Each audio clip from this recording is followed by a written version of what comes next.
হর হর মহাদেব। আজ হলো শ্রাবণ মাসের প্রথম সোমবার, আর এই প্রথম সোমবার হলো এক বিশেষ দিন। শ্রাবণ মাসে প্রত্যেকটা সোমবারই শিব পূজার জন্য একটা বিশেষ দিন।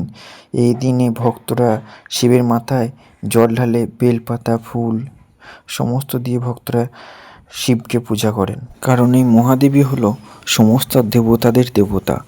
আর পৌরাণিক কাহিনী অনুসারে শোনা যায় এই শ্রাবণ মাসেই নাকি সমুদ্র মন্থনের সময় মহাদেব বিষ পান করে জগৎটাকে রক্ষা করেছিল।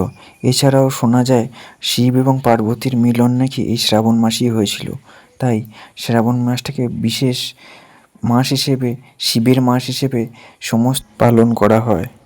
শ্রাবণ কথাটি এসছে শ্রবণ থেকে। শ্রবণ মানে শোনা। শোনা যায় এই মাসে সমস্ত দূর দূরান্ত থেকে পুণ্যার্থীরা শিবের মাথায় জল ঢালার জন্য জল নিয়ে আসে, কারণ শিবের মাথায় জল ঢাললে তাদের মনস্কামনা নাকি পূর্ণ হয়। হর হর মহাদেব। আর আজ আমি আমার ব্লগের মাধ্যমে আমার কাছাকাছি, আমার পাশাপাশি থাকা কিছু শিবের মূর্তি বা শিব মন্দিরকে দেখানোর চেষ্টা করছি। হর হর মহাদেব। দেখো, ভগবানের আশীর্বাদ ছাড়া কোনো কিছুই সম্ভব নয়, আর শিব হলো সমস্ত দেবতা, আর শিবের আশীর্বাদ ছাড়া পৃথিবীতে সূর্যও উঠত না। বাবা মহাদেবের আশীর্বাদে সকলে ভালো থেকো, সুস্থ থেকো। হর হর মহাদেব। সকলের মনস্কামনা পূর্ণ হোক।